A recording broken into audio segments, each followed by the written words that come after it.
Monster Castle, paranormal, radio hound,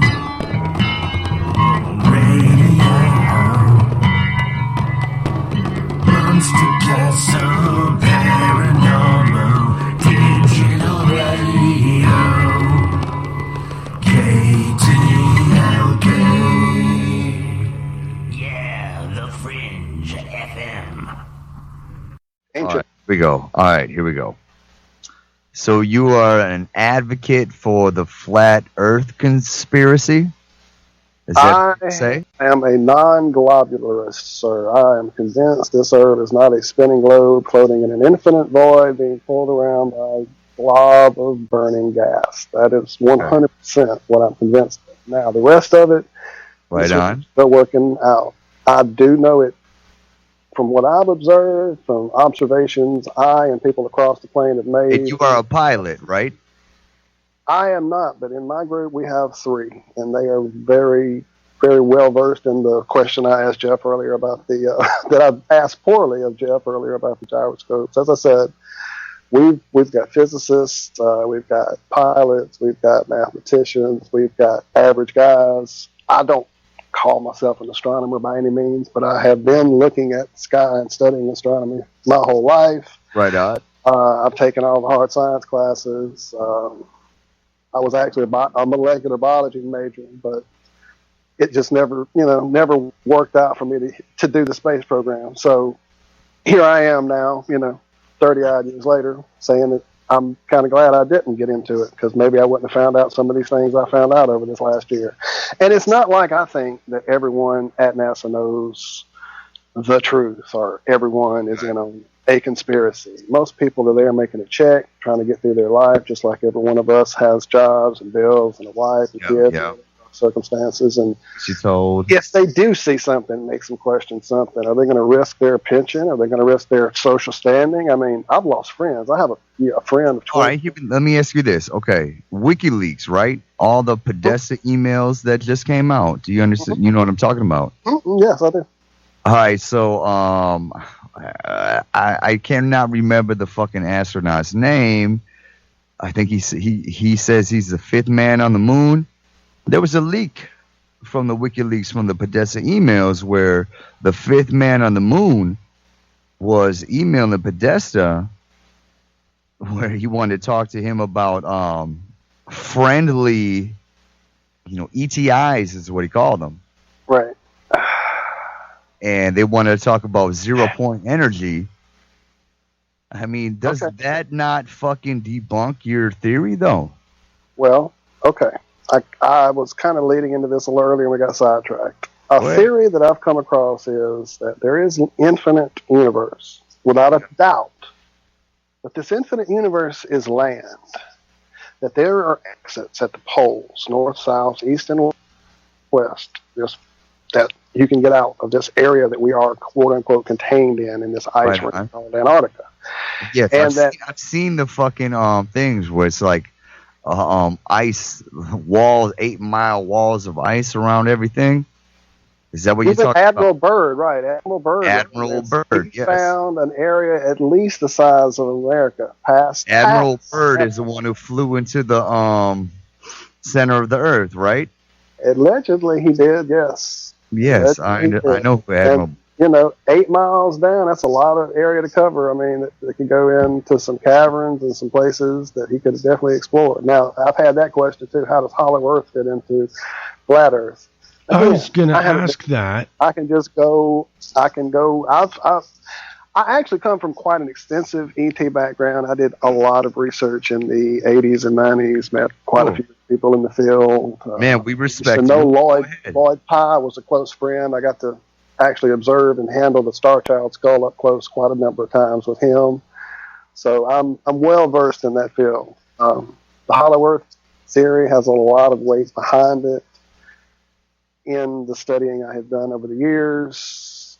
Now let's take that North Pole area and let's say there's a magnetism flux there that is part of what is, the North Pole and part of what is this electromagnetic flux area. that is part of what is causing the sun, the moon, and the stars all to be up there. I don't want to say necessarily a projector, but an interaction with. Here we go. Now this is when it starts getting really crazy. Exactly. It's an International Space Station projection. Is that what you think? Oh, no. There's a lot of things that when you start saying when the shit's up there, and especially with this theory, there's so much craziness. There is, and that's the thing. There's so much craziness out there that it gets people deflected, and they go, "Oh, this is too much," and they just walk away. Unfortunately, in the wreck I had 2-3 years back, I've had way too much time on my hands, so I could dig a little deeper, and I do a lot of reading. I don't just trust the internet and YouTube and etc. I go to the library. I do a lot of extensive research. I've looked through the map room trying to find my secret hidden flat Earth map that I could, uncover. Right on. Because there's been a few that have been uncovered in the last few years. I really dig it that you guys brought Hollow Earth into this. Sorry. Yes, Hollow Earth. Yeah, I was going to ask the same question. I can't believe you asked that, Yuck. That's what I was going to say. How do you fit Hollow Earth into the flat Earth? Yeah. And I also wanted to mention when Jeff said something about the cone-shaped Earth, I had a buddy at work actually tell me that's what he believes in. He doesn't believe it's flat, and he doesn't believe it's round. He believes it's cone-shaped. So there is people that are actually believing in the cone-shaped Earth, because he said to me, and that's what he said, how can it be hollow Earth and flat Earth at the same time? It has to be cone-shaped. So that's the conclusion he came up with. But anyway. Oh, so it can be deep enough. I see. Yeah. I see. And what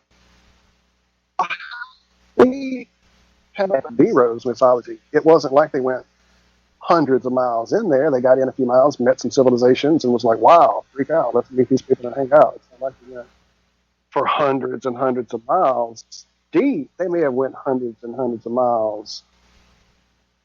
Let's say you go down a mile or two deep. Man, think you're a mile or two deep beneath the crust of the Earth. Now, if there's caverns left and right, north, south, however you want to say it, it could be civilizations in that little area just alone. It doesn't have to be 100 miles down. It doesn't have to be that deep.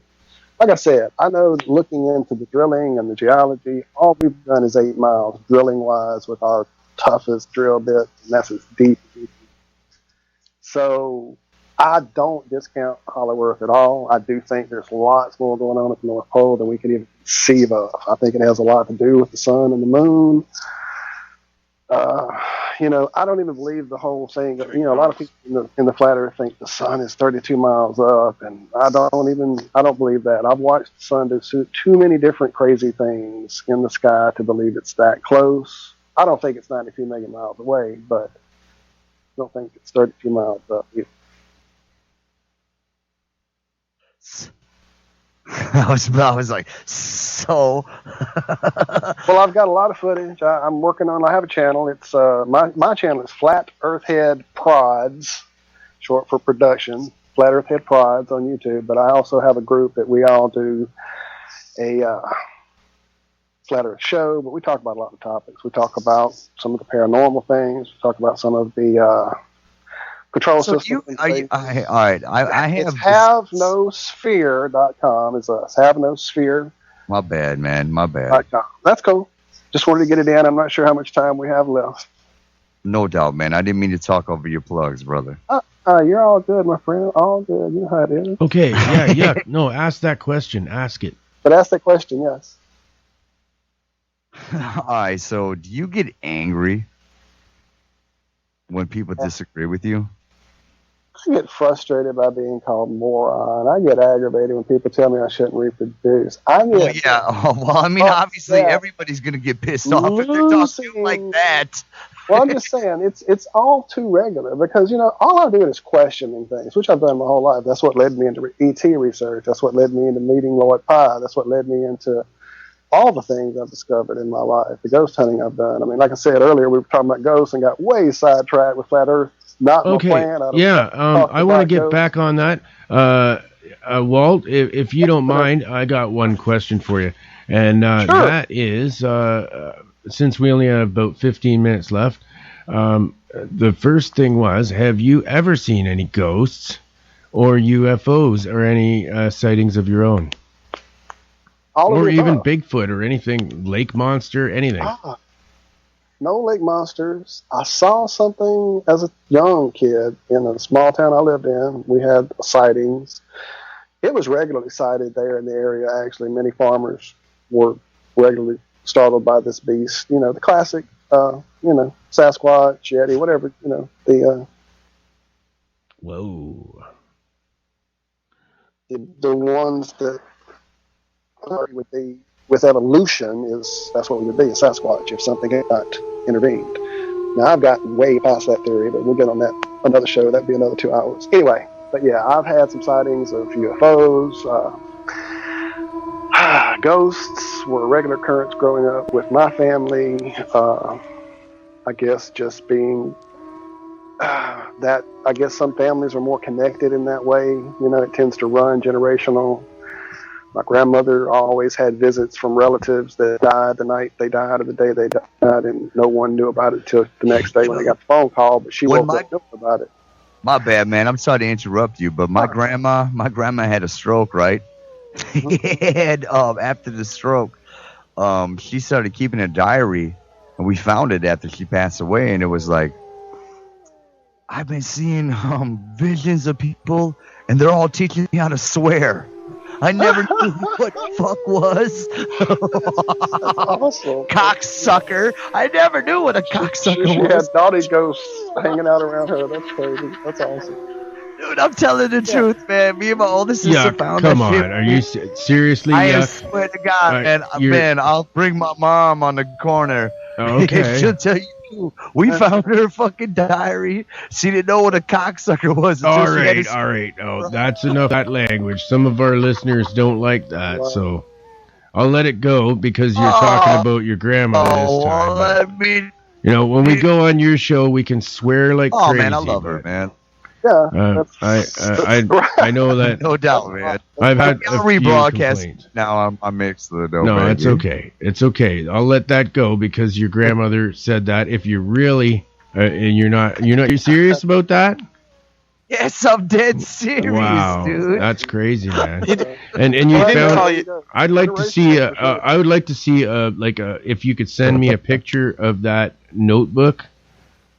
I would like. I gotta verify it for you. I would like it verified. Yeah. It's like yuck. I don't believe you. You're on my podcast. Send me a picture of that. But it is funny though. I actually got to say that is pretty hilarious. But no, I was more looking for like a scary story, like what he was saying about the. To finish it off, can you spook everybody right out? Ready? Here we go. So one night, I was going to sleep, and I know, he was dreaming. No, I always spent the first part of my night upright, sitting in my bed, doing some meditational breathing and that kind of thing to relax from the day. I always have chilled like that. Listening to music, usually. So I'm listening to some music, and I'm doing my breathing exercises. Now, I know from my studies of many different religions and philosophies that breathing techniques can definitely invoke altered states of consciousness, and that's what a lot of shamanism is about, altered states and breathing techniques. So I'm breathing, and I'm getting ready to relax. But the music I'm listening to is different, and suddenly I start breathing into the rhythm of this music, which I don't normally do.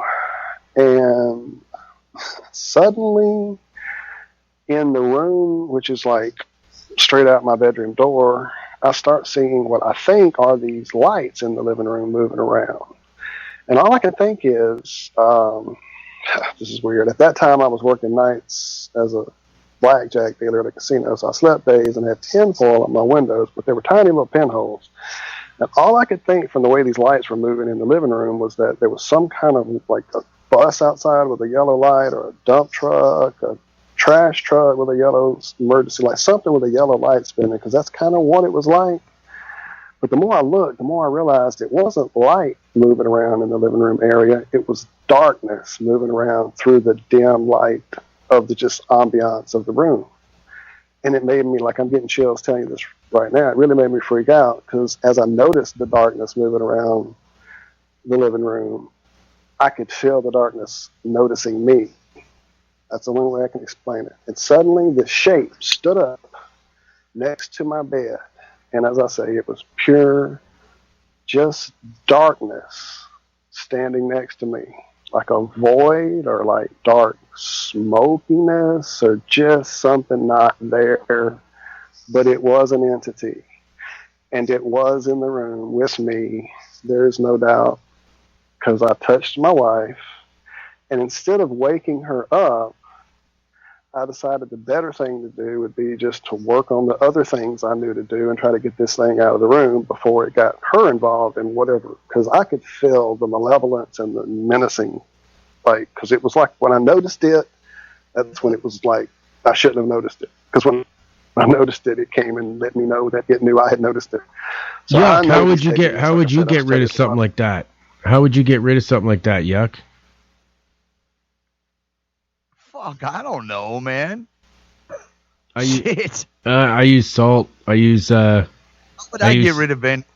I use blessed salt and I chase the thing out. I usually I use my magic wand. What did you do, Walt? How did you get rid of it? Well, I knew, I mean, again, working with breathing and energy, I know a lot about the chakra system. And I know that if you use your heart chakra energy, which is a green energy, you can create basically an energy force, a field around you, around your loved ones, around your house, around your home. I mean, I've done it really kind of unconsciously throughout all these things I've dealt with my whole life. And so that's what I did. I just started putting that shield around me and my wife laying next to me, and I just kind of rolled over into her back and held her close and just kept doing this energy work. And I felt it standing over us for about another maybe 5 minutes. And then I just increased the prayers and energy and meditation, and it finally just wasn't there anymore. We were talking about this and earlier. Needless to say, I stopped the breath work. I didn't do any more breath work after that. It's crazy because actually on another show earlier today, a friend of mine, Amy on the radio, we had a caller that was talking about smoke beings that were like darker than shadow kind of, but looks almost material, but smoky edges and stuff coming off of it, and you yeah, is that what you saw? That's it exactly. Okay, just yeah, a dark thing, but kind of smoky edges, almost like a pillar. Yeah, edges like it's not quite really there, but it's just hovering in your reality with you. And yeah, that's it. Yeah, exactly. And that's crazy. About the size of a person. Another synchronicity. It is strange because I haven't talked about this very often. This thing that I saw at my mother's, it matched exactly what Andrew Chelland and he's a DM talker too, called in and told Amy, and I actually encountered one of these at my mother's house when I went to visit her, and I was gonna go upstairs, and then the thing was at the top of the stairs there,